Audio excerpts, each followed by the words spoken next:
Hello everyone, today we are going to learn basic Figma tutorial how to zoom in.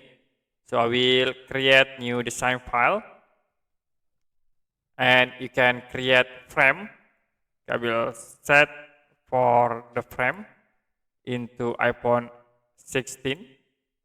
Now if you want to zoom in this frame, you can press Ctrl button, hold, and then you can scroll up and scroll down to zoom in and zoom out like this.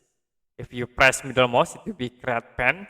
Like I will create again another page in the frame in it like this, and you can zoom in, zoom out, and use pen by using the middle mouse. Don't forget to press Ctrl button, hold, and scroll up, scroll down to zoom in and zoom out.